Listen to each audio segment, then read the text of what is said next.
ini berbicara tentang ruh yang sesungguhnya tidak membutuhkan tempat. Tapi kenapa kok mesti terpenjara di dalam jasad?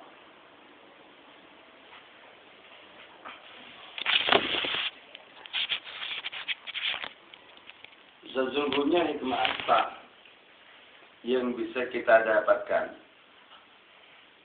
tentang keleluasaan gerakan ruh yang kemudian dibatasi oleh jasad manusia?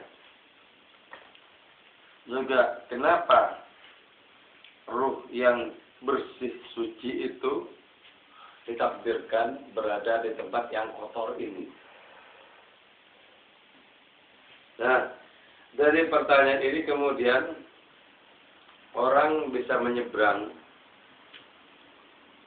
untuk menggali kenyataan-kenyataan bahwa air yang deras itu bisa saja tersimpan di dalam lumpur, sebagaimana ruh yang suci berada di dalam penjara jasad.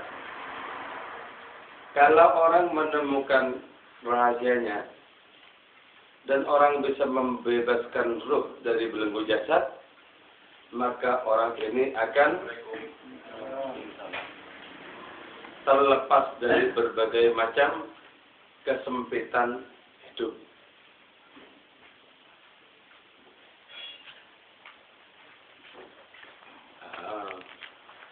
Cukup bagus. Ya. Ya.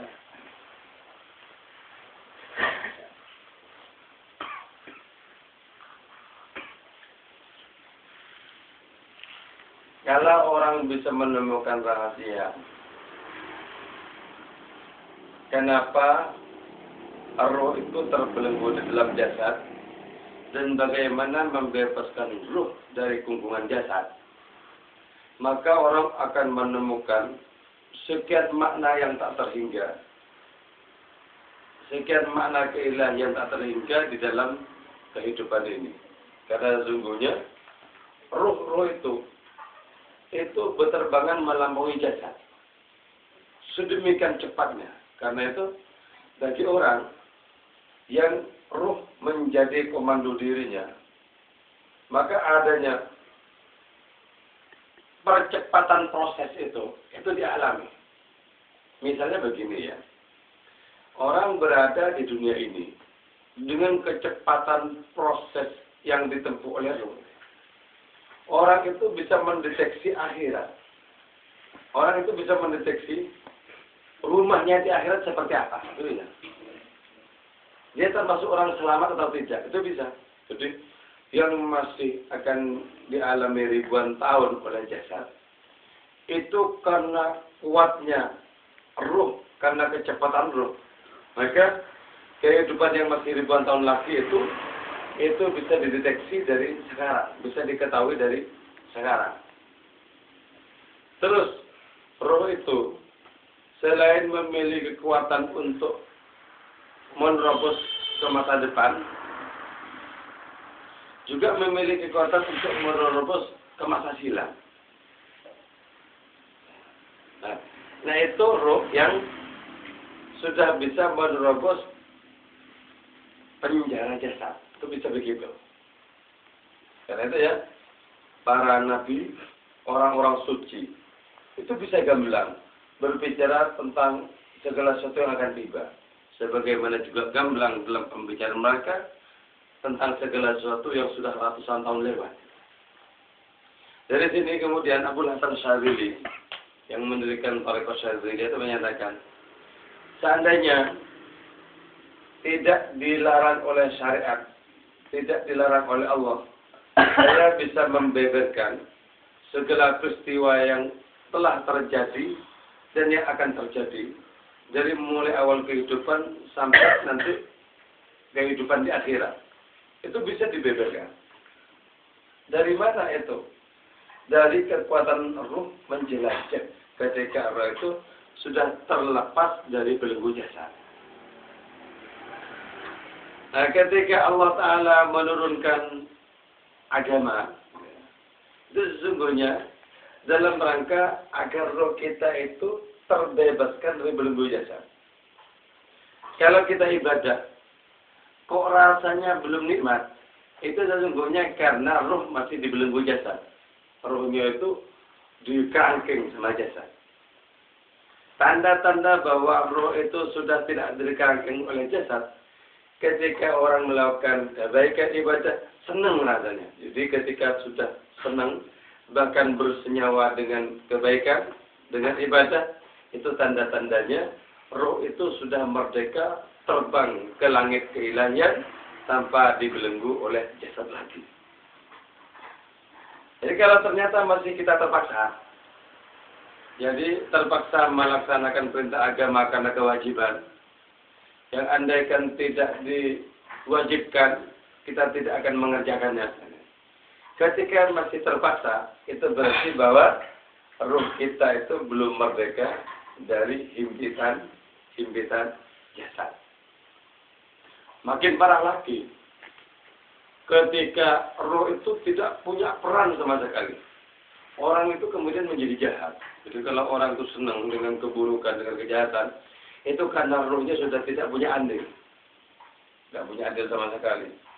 Ibaratnya itu sudah dikubur, tidak dikasih peran sama sekali, maka orang kesenangannya itu cuma keburukan-keburukan. Dan sebaliknya, kalau perannya sangat besar, roh itu, maka kesenangan orang itu adalah kebaikan-kebaikan. Segala hal ihwal yang terpuji. Nah, kata Sayyidina Umar, innaka tahudu fi niqashin ajib. Engkau sedang menyelami sebuah lukisan menakjubkan. Jadi kita ini sebuah lukisan menakjubkan, ya. Manusia itu. Bagaimana disebut menakjubkan? Anehnya itu adalah bagaimana jasad yang pasti hancur, pasti punah itu, bagaimana diberi kekuatan untuk mengurung ruh yang tidak akan pernah hancur. Jadi makanya dalam jauh Halatul Tauhid ya, ajibul dzanat karrohi lakin sahaha. Jadi roh itu abadi, sebagaimana juga tulang ekor manusia itu abadi, nggak akan pernah hancur. Tulang ekor yang di belakang ya, kalau yang di depan itu bukan. Itu nggak hancur nanti, walaupun orang sudah ribuan tahun dikubur, itu nggak hancur. Bahasa Arabnya itu ajibul dzanat, betul. Ajibul dzanat itu nggak hancur. Sama seperti roh kita.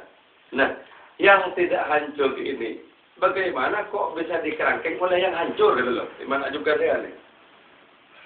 Yang tidak membutuhkan tempat, bagaimana kok bisa ditundukkan, bagaimana bisa ditaklukkan, dikerangkeng oleh yang membutuhkan tempat.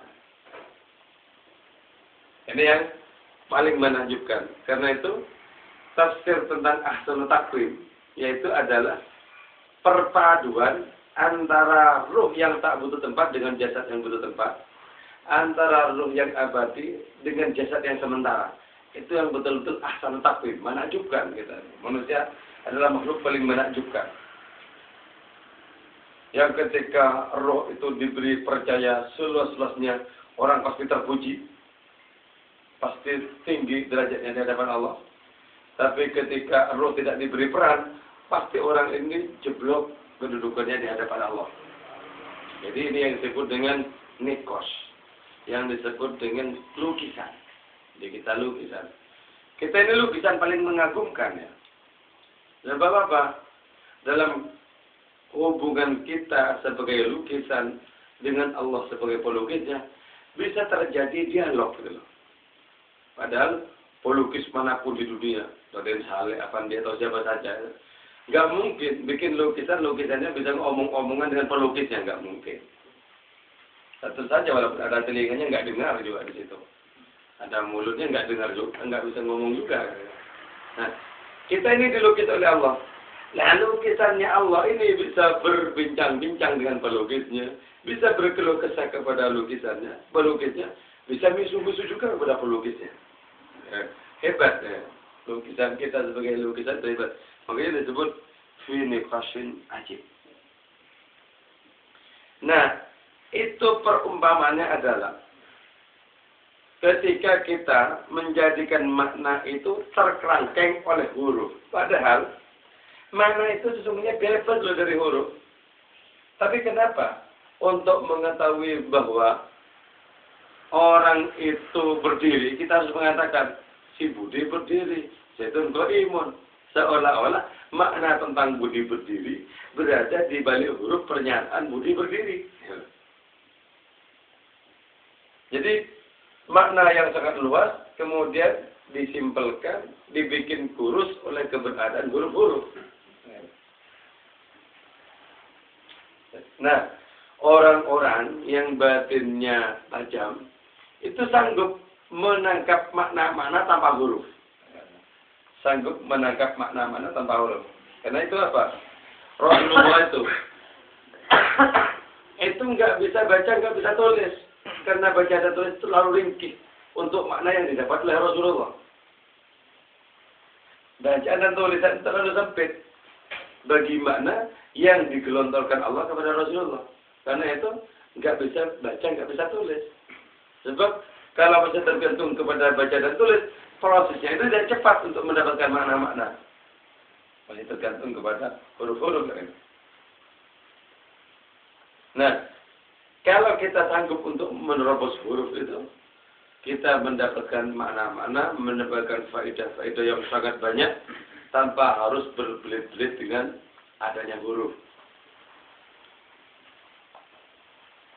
Di Mesir gitu ya, ada orang yang kayak Rasulullah, yaitu nggak bisa baca, nggak bisa tulis, namanya Ali Al-Khawas.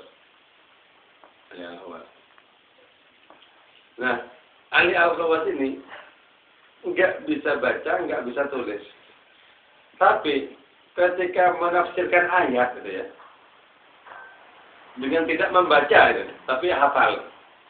Ketika menafsirkan ayat, semua ulama Mesir itu kagum terhadap tafsirnya Ali Al-Khawas ini. Padahal dia tidak pernah membaca kitab kita. Ali Al-Khawas ini punya kitab namanya Al-Masami. Yaitu kitab yang dituliskan oleh orang lain karena beliau bisa menyimak ilham-ilham firman-firman dari Allah Ta'ala. Jadi orang lain yang menuliskan, dia membacakan dalam kitab Al-Masami itu. Saya membaca kitab Al-Masami itu. Betapa sangat mengagumkan pengalaman-pengalaman rohani di balik ayat-ayat.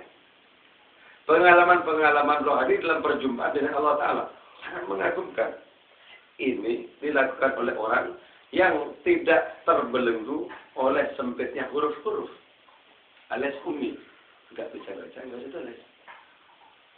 Sebab orang yang batinnya luas untuk menampung makna, itu tak lagi memerlukan huruf-huruf. Tak lagi memerlukan huruf-huruf. Jadi kita semakin dekat kepada Allah, ya, semakin tidak memerlukan perantara-perantara. Orang semakin jauh dari Allah, semakin membutuhkan banyak perantara.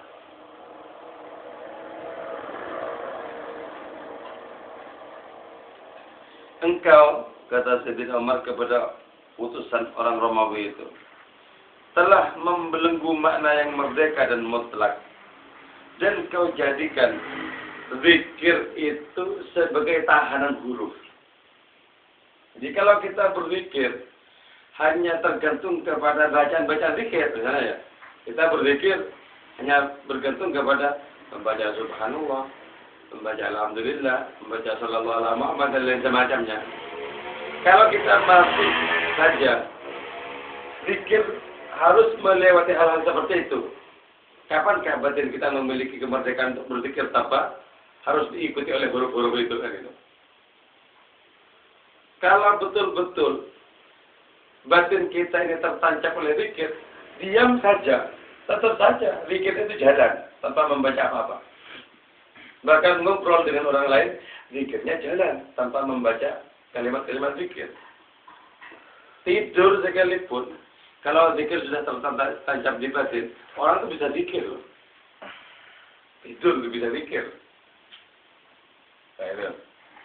Ketika sudah terbebaskan zikir itu dari penjara huruf. Fahal kumta, maka apakah engkau menegakkan bihadzal amri terhadap perkara ini min ajli faidati ma, demi mendapatkan faedah tertentu, wa anta adapun engkau nafsuka dirimu itu fi hijabin, ialah berada dalam hijab an hadhil faidati, dari faedah ini. Nah, ketika diri kita juga terperangkap dalam hijab itu, maka sulit bagi kita untuk memproses diri, memproses ruh, terbebaskan dari hijab, dari belenggu bernama jasad. Misalnya kita belum melakukan proses apa-apa, sudah menampik. Apa betul itu bisa dialami misalnya? Atau aku tidak tertarik model pemahaman yang mendaki-daki ya, yang tinggi-tinggi begitu, tidak tertarik ya. Itu berarti sudah mengukuhkan hijab agar terus bisa kuat di situ. Tapi ketika kita penasaran, berarti kita berproses untuk menjebol hijab-hijab itu. Misalnya begini, kita membayangkannya, bagaimana kemerdekaan ruh para nabi dan wali. Kemerdekaan ruh mereka. Yaitu ketika setiap saat ruh itu melakukan pengembaraan di dunia keilahian. Jadi setiap saat itu yang dilakukan oleh ruh mengembara dunia keilahian. Karena itu yang ada adalah pengalaman-pengalaman ilahi terus. Pengembaraan keilahian. Terus pengembaraan keilahian. Nah, kita membayangkan ini, kita bisa menjadi tertarik. Bagaimana kita memerdekakan ruh kita. Biar setiap saat ruh itu dalam posisi berhadapan-hadapan dengan Allah Ta'ala. Nah, ketika sudah kepegang, kecantol, berhadapan dengan Allah Ta'ala itu, maka aktivitas jasad ini apa saja, itu tidak menghalang-halangi dialog ruh dengan Allah. Ada loh, orang ngomong-ngomong, tetap nyambung rohnya kepada Allah. Ada orang tertawa, tetap saja rohnya menyambung dengan Allah. Jadi, kondisi apapun, dalam bertindak apapun, bekerja apapun, tetap rohnya nyambung dengan Allah. Itu berarti bahwa roh ini sudah punya jalur tersendiri dari jasad untuk bisa keluar. Punya jalur sendiri, punya jalan sendiri. Terus begitu. Nah, orang yang sudah bisa begitu, itu nggak bisa. Mau digoda setan itu nggak bisa. Setannya nggak bisa mendeteksi orang ini berzikir atau tidak. Tapi ketika zikir kita masih komat kami, tahu setan ini berzikir, ini hatinya tak palingkan kan itu. Kita masih tergantung kepada komat kami. Tergantung kepada hasbunallah, ni'mal wakil, subhanallah. Tergantung kepada komat kami. Karena itu kita perlu untuk sampai kepada tingkatan zikir yang tidak membuat kita merasa perlu kepada komat kamit mulut gitu loh. Atau lisan ini berbicara sesuatu yang lain, tapi hati tetap tersambung dengan Allah Ta'ala. Nah, ketika seperti itu sulit sudah. Sulit untuk bisa dihalang-halangi oleh setan, itu sulit. Setan yang mengalami kesulitan. Sebab apa? Jalan ruh ini sudah lebar selebar-lebarnya. Dan tidak hanya satu. Kalau jalan ruh kita hanya satu kepada Allah, kalau jalan ini kemudian dipasangi batu-batu sama setan, maka tidak mendapatkan jalan lagi. Tapi kalau jalannya banyak, kasih batu di sini bisa lewat situ, kasih batu sini lewat situ, jalannya banyak, itu kewalahan, penggoda-penggoda dari anak cucu keturunan Azazil, keturunan iblis itu menjadi kewalahan untuk bisa menaklukkan orang-orang seperti ini.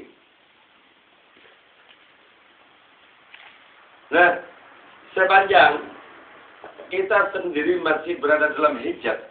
Sebagaimana kata Sayyidina Umar. Bagaimana mungkin kita bisa mengambil faedah yang berada di luar hijab? Karena itu ya, kalau kita sekarang sudah merasakan nikmat, misalnya nikmat puasa, nikmat ngaji, jangan percaya itu sebagai batas akhir, jangan percaya. Kita wajib penasaran bahwa ada kenikmatan berikutnya dalam masalah keilahian. Sebab nikmat keilahian itu nggak ada batasnya. Sebagaimana Allah yang tidak ada batasnya.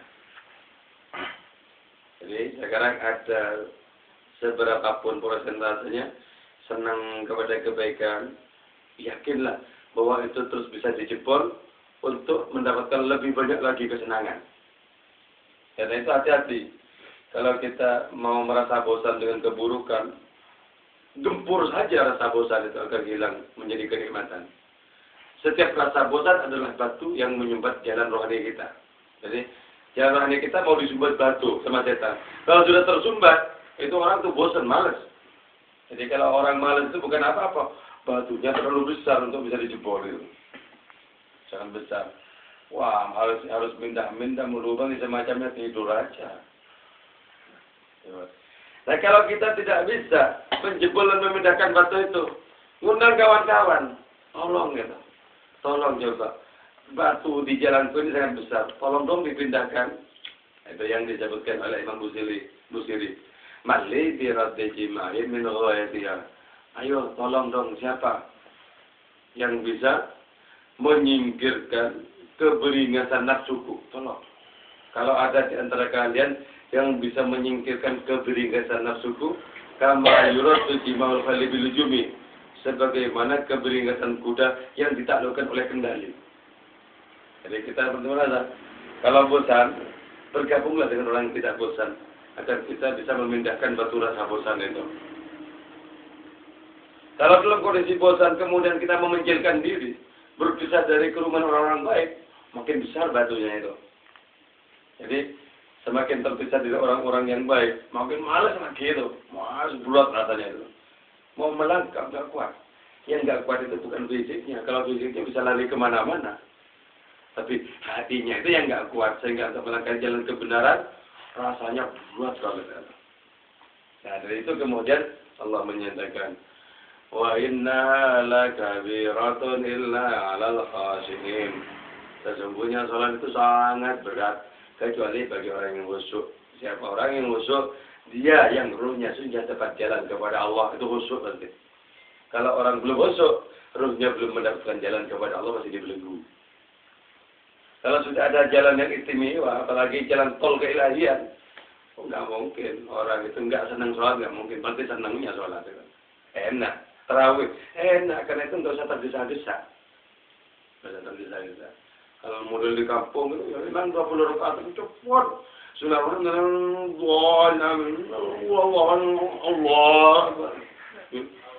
Seperti memburu sesuatu atau diburu sesuatu. Cepat banget. Nah, orang-orang yang merasa bosan, senang model cepat-cepat begitu. Kenapa? Merasa terbebaskan nanti kalau udah selesai. Sudah bebas, enak, mau ngerokok, mau apa enak. Itu berarti masih ada batu besar di lorong kerohaniannya. Dan belum bisa disingkirkan. Ketika sudah ada jalan roh kepada Allah Ta'ala, nikmat rasanya, nikmat sekali. Karena itu kita perlu menimbang seberapa rasa nikmat rohani kita, seberapa hamba rohani kita. Maka seberapa hamba rohani kita, berarti seperti itulah kualitas batu-batu yang menutupi jalan rohani kita. Bagaimana ya Allah, maka bagaimana tidak melihat zalikal ladzi orang itu alladzi tatawallatu yang lahir minhu dari itu ladzi al-fawaid apa faedah-faedah. Zalikal ladzi kepada orang itu, orang yang jadi itu ladzi mar'iyan ialah dapat terlihat lana bagi kita. Nah, orang-orang yang memiliki faedah yang banyak di dalam jalan keilahian, itu pasti bisa melihat orang-orang yang ada di bawahnya. Ngerti siapa yang malas, siapa yang tidak, itu ngerti. Karena orang itu sudah mendapatkan banyak faedah dari hubungan roh dengan Allah. Nanti ngerti. Ibarat tingkatan yang lebih tinggi, itu gampang. Untuk melihat tingkatan yang berada di bawahnya itu gampang. Gampang. Ibarat burung raja wali yang terbang di ketinggian, gampang untuk melihat pohon-pohon yang berada di bawahnya. Jadi, karena itu nggak mungkin samar bagi penglihatan orang yang tinggi kedudukannya tentang orang-orang yang derajatnya berada di bawah. Nggak mungkin samar itu kelihatan. Nah, dari situ kemudian obrak-abrik tentang kemalasan rohani itu terjadi. Maka Nabi menggunakan seluruh umurnya untuk mendobrak rohani umat manusia. Pakai waktunya siang malam. Agar hubungan rohani umat manusia itu baik, lancar, juntrum kepada Allah Ta'ala. Terus begitulah, kiprah Nabi terus begitu. Karena itu, da'a ilallah fal mustamsikuna bihi jaminannya itu adalah ketika orang-orang berpegang teguh kepada tali Nabi itu, maka jaminannya adalah orang-orang itu berpegang teguh dengan tali yang tak mungkin terputus. Nabi yang sudah menciptakan tali perhubungan antara umat dengan Allah Ta'ala itu dijadikan oleh Nabi.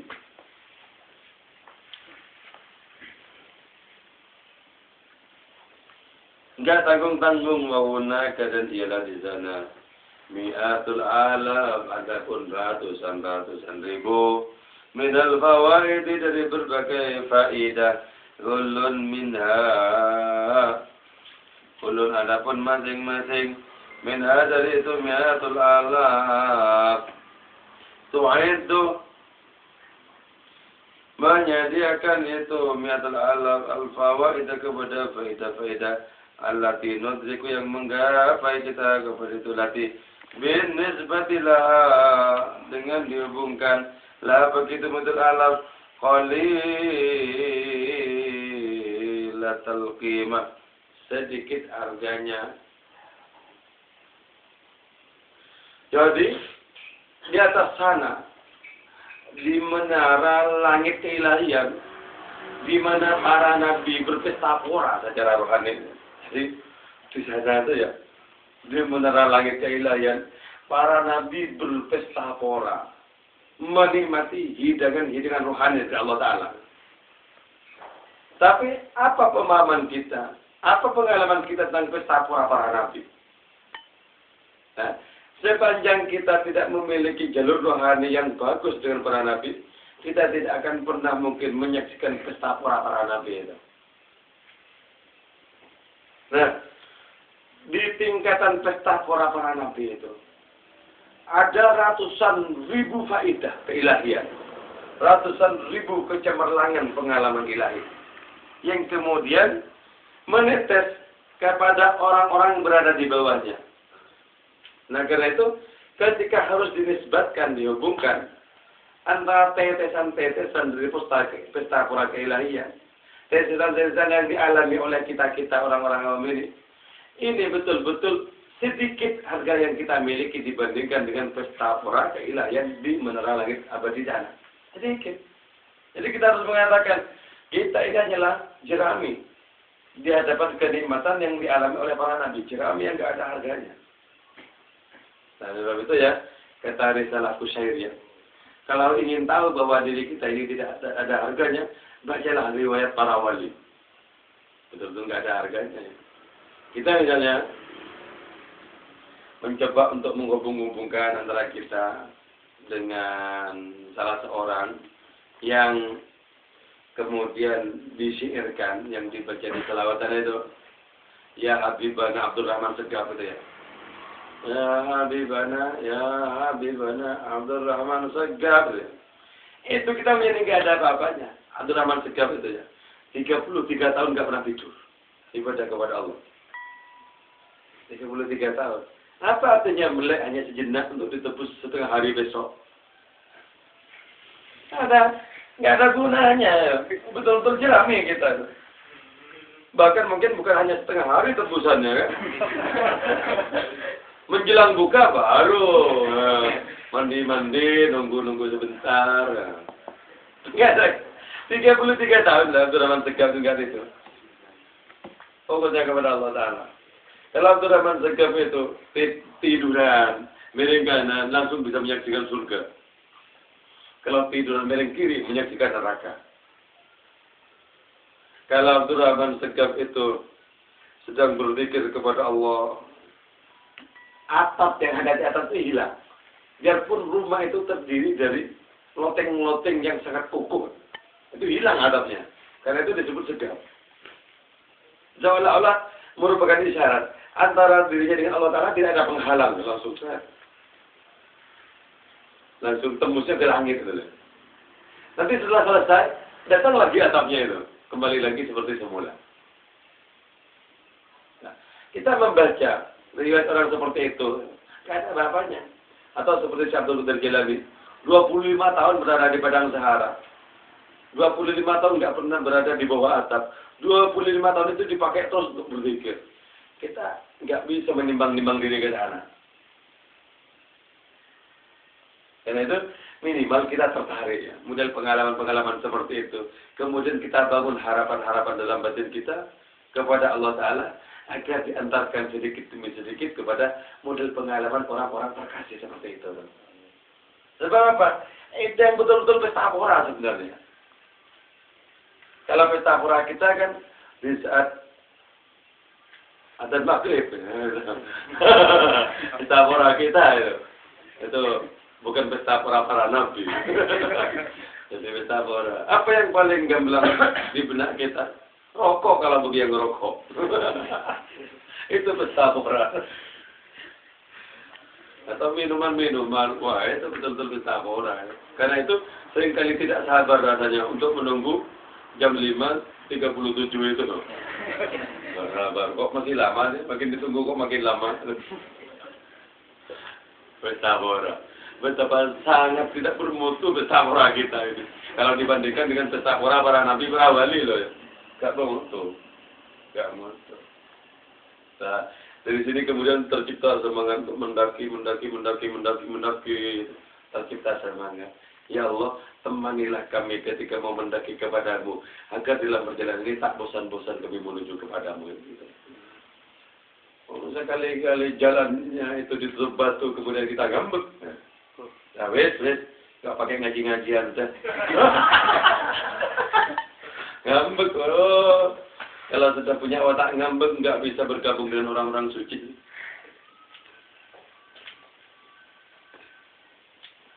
Wa nafsu nutkika hada. Adapun ungkapanmu ini, wa ialah adapun ungkapanmu ini, juz'un min ajza'in. Ialah bagian min ajza'in dari berbagai macam bagian. Sora yang jadi itu juz'un faidatan ialah faidah. Kau bertanya begini, kata Sayyidina Umar kepada orang Romawi itu. Kau bertanya begini, pertanyaanmu ini adalah bagian, sekian bagian tentang kenikmatan rohani. Jadi, orang punya pertanyaan saja tentang bagaimana di alam rohani, itu sudah merupakan spektrum cahaya dari cahaya kesucian. Sudah merupakan berkas cahaya dari cahaya kedekatan dengan Allah. Sebab apa? Di mana-mana ada kegelisahan keilahian, di situ terjadi pencarian. Dan pencarian itu kalau mulus akan berujung pada perjumpaan.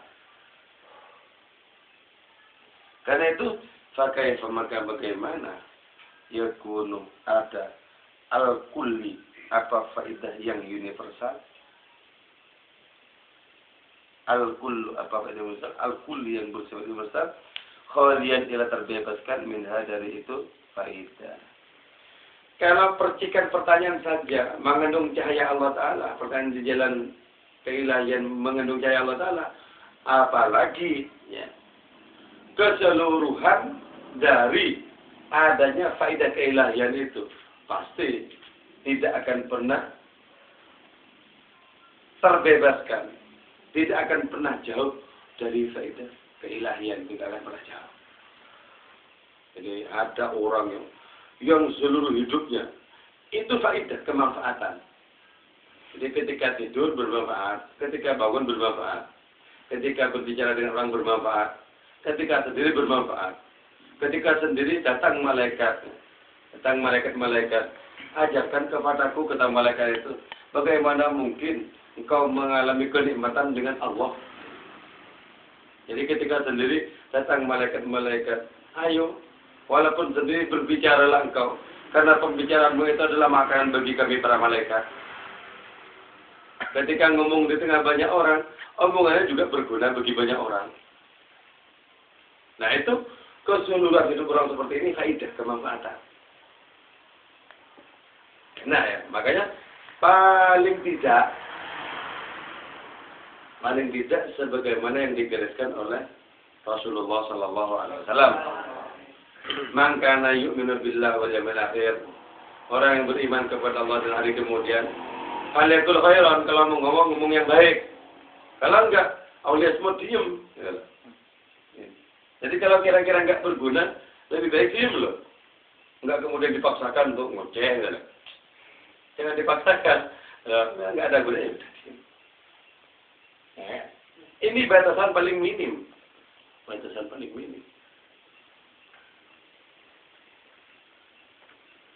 Wa amaluka hadza.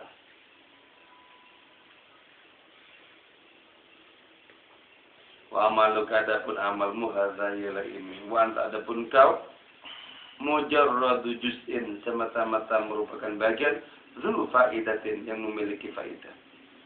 Kalau begitu, maka bagaimana? Tarfa'u, mengangkat engkau yadaka kepada tanganmu, mu'taridun, saraya menentang alal kul, atas keseluruhan. Nah, engkau itu saya tidak amal kepada orang Persia. Engkau itu adalah bagian dari faidah, bagian dari kemanfaatan, bagian dari kebaikan, bagian dari keterpujian. Kalau begitu apa mungkin engkau menantang keseluruhan yang terpuji itu? Tidak mungkin. Sebab kita itu merupakan bagian. Bagaimana mungkin yang bagian ini menantang keseluruhan? Nah, kalau bagian itu menentang keseluruhan, pasti di situ. Karena ada hijab yang sangat tebal. Sehingga bagian ini tidak mengerti keseluruhan. Semua rohani kita ini bagian dari rohaninya Rasulullah. Nah kalau ternyata kok merasa tidak berterima kasih kepada Rasulullah, merasa tidak terpanggil untuk mendekat kepada beliau, itu bukan karena apa? Karena jalan yang menghubungkan antara kita dan Rasulullah tertutupi oleh batu besar tadi.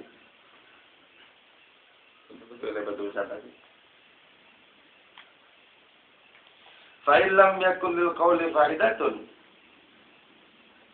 Fa'ilam yakun, maka jika tidak ada lil qawli bagi ungkapan fa'idatun, apa fa'idah? La takulhu, jangan mengatakan kau kepada itu qaul. Kalau memang kata-kata tidak ada gunanya, enggak usah dikatakan. Wa in kana lahu fa'idatun, dan jika ada lahu bagi itu qaul fa'idatun, apa fa'idah? Fada' kamil i'tirat, maka jauhilah engkau min i'tirat, dari menentang. Washkur, dan berterima kasihlah engkau. Tapi kalau ada ungkapan yang mengandung faedah, jangan sekali-kali kita tentang. Biarpun ungkapan itu dari anak-anak kecil, dari orang gila atau dari apa saja. Kalau ada gunanya, jangan ditolak. Dan sebab itu ya, kita itu perlu menyimak ungkapan dari siapa saja ya. Bahkan dari orang-orang yang dianggap gila, stres dan semacamnya. Dengarkan, kalau ada kebaikannya kita ambil dari siapa saja. Itu yang disebutkan bahwa ambillah hikmah walaupun dari bubur babi. Khudil hikmata aina ma wujidat. Ambil dari mana saja, ambil. Yang pernah kita menolak kebenaran.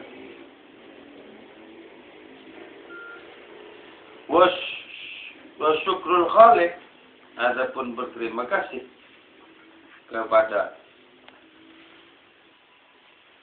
Allah yang Maha Pencipta. Tukun fi kulli unukin, ialah kalung pada setiap leher. Walaysa, dan tidak ada itu syukrul khaliq, jadalan ialah perdebatan, au ambusan atau kondisi suram bil wajhi terhadap wajah. Nah, kita merasakan sekecil apapun kebaikan yang kita terima, kita rasakan itu merupakan karunia Allah. Itu berarti bersyukur kepada Allah yang menciptakan segala sesuatu. Dan syukur kepada Allah itu adalah kalung keindahan. Jadi semakin banyak rasa syukur kita kepada Allah, kalung keindahan itu semakin kuat dalam diri kita. Itu yang nanti akan menjadi saksi kita di hadapan Allah Ta'ala. Dan kalung syukur itu sama sekali tidaklah akan membuat wajah seseorang pucat, tidak akan membuat orang dicap sebagai orang yang menyukai perdebatan. Tidak. Rasa syukur adalah penghargaan kepada apapun yang paling dianggap sepele. Jadi kalau yang kecil saja kita hargai gitu ya. Itu berarti rasa syukur kita itu sangat kuat. Dan itu jangan pernah bilang cuma atau hanya gitu ya. Misalnya dikasih apa gitu ya. Kok cuma ini? Jangan bilang cuma. Kalau Allah Ta'ala tidak berkehendak, sekecil apapun juga kita tidak mendapatkan manfaat, tidak mendapatkan karunia. Jangan bilang cuma, mendapatkan segala sesuatu itu harus, alhamdulillah, terima kasih, wajib. Orang yang menyatakan cuma itu karena nafsunya terlampau besar, sehingga apa yang diterima dianggap terlalu kecil bagi dirinya. Nah itu ya, kita berharap sekian, tapi dapatnya tidak sampai yang diharapkan itu. Tetap, alhamdulillah, tetap harus gitu. Jangan kemudian seperti kecewa itu loh. Tak kira sih banyak, ternyata cuma segini. Kan misalnya orang sudah kadung menyediakan wadah besar, panggil sama tetangganya, ini ada kerupuk, bawa wadah, bawa yang besar. Ternyata kerupuknya dikit, pulang, kok cuma segini. Caranya sendiri mengukur karunia itu dengan wadah yang terlampau besar dan tidak mau menerima yang kecil. Dulu pernah itu ya, ketika saya ngaji di kampung, anak-anak kan membawa macam-macam tuh, goreng jagung atau apa dibawa macam-macam. Nah, kawan-kawan yang sudah lebih senior itu kan nggak bawa, sampai di musola itu cuma minta. Caranya minta itu gimana? Saya minta begini tangannya, wadahnya besar. Jadi kalau temennya mau ngasih dikit juga nggak enak, segini ya tangannya. Nah, kalau dikasih sedikit, wah, ini aku sudah begini kok cuma segini. Jadinya kecewa. Makanya enggak usah kecewa hanya karena kita sudah menyediakan. Ya, sudah kita kalkulasi.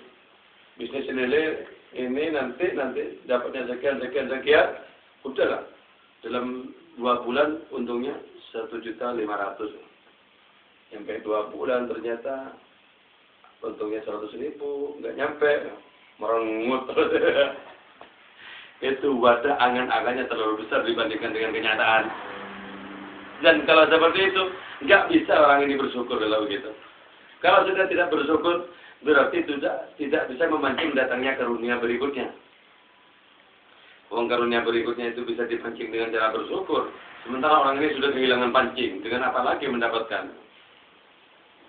Ayo ikut ke sungai, ikut ke laut, mau mancing. Pancingnya nggak ada, ngelamun ini. Walau kana al-'abd bil wajhi wa syukru fahasbu. Fala adunaka syakirun wa kulluhum kal khal. Walau kana andaikan ada al-'abus apa warna pucat bil wajhi di wajah. Wa syukru ila syukur fahasbu. Dan seterusnya, fala ahada maka tidak ada hunaka di sana syakir yang bersyukur. Wa kulluhum kal khalli. Semua mereka di situ kal khalli ialah seperti cuka. Wa in kana al khalli ayasluku tarikul kabidi. Wa in kana jika ada al khalli atas cuka ayasluka pandainya menempuh itu cuka. Tariqahu ke jalannya cuka ilal kabidi menuju hati. Kul katakanlah, litakun khallan mamzujan bil asal. Hendaklah ada engkau khallan ialah cuka mamzujan yang dicampur bil asal dengan madu. Min sukaris syukuri, dari tebu atau dari gula rasa syukur. Nah, kalau bisanya kita itu cuman bermasam muka, tidak bisa ceria dengan rasa syukur kepada Allah Ta'ala, maka yang ada itu di situ adalah cuka semata-mata, kecut adanya. Jadi bagaimana menderitanya orang yang menjalani hidup dengan rasa kecut. Dengan rasa kecut. Itu pasti enggak enak-enaknya, enggak ada jembarnya. Kalau engkau terpaksa menjadi cuka yang kecut, kata Maulana Rumi itu. Kalau engkau terpaksa menjadi cuka yang kecut, maka di saat itulah berusahalah agar cukamu itu bercampur dengan madu. Nah, ketika rasa kecut dalam kehidupan bercampur dengan manisnya penerimaan, manisnya keridhaan, manisnya kesabaran, maka di saat itu akan muncul, akan tumbuh rasa syukur kepada Allah Ta'ala. Jadi, keburukan-keburukan kita, kekurangan-kekurangan kita, itu mesti dicampur oleh kita dengan kebaikan-kebaikan kita. Jangan cuma keburukan tok. Kalau cuma keburukan tok yang ada, kita itu menjadi saingan dengan iblis. Kalau sudah saing-saingan dengan iblis, iblisnya mundur. Aku nggak mau saingan, kamu aja yang menang ya. Ya. Jadi dijadikan ketua amalan sama iblisnya. Ketua. Dan nggak tanggung-tanggung, ketua seumur hidup.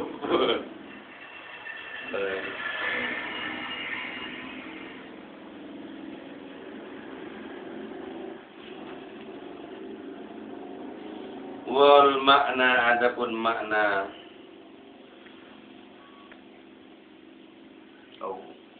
fisyiri dalam puisi la yakunu ialah tidak ada itu makna dalam puisi khalian ialah sepi minal ghumud dari kondisi yang sama.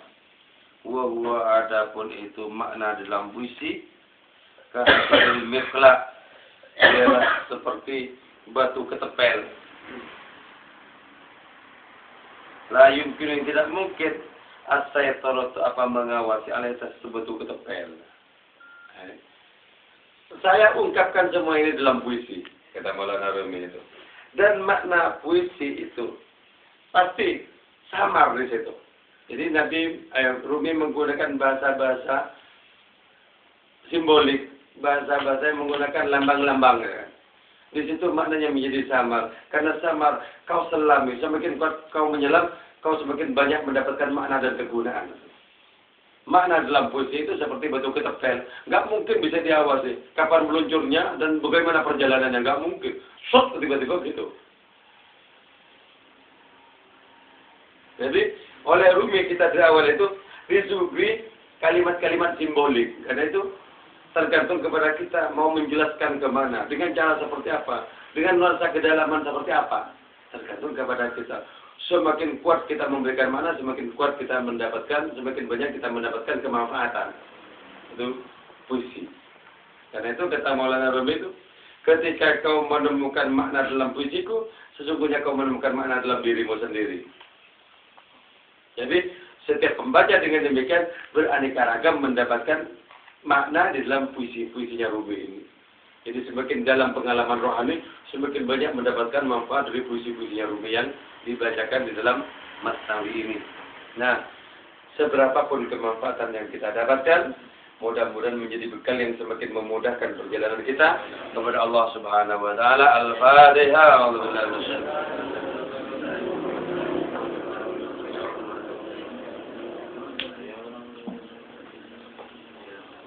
مولاي صل وسلم دائما أبدا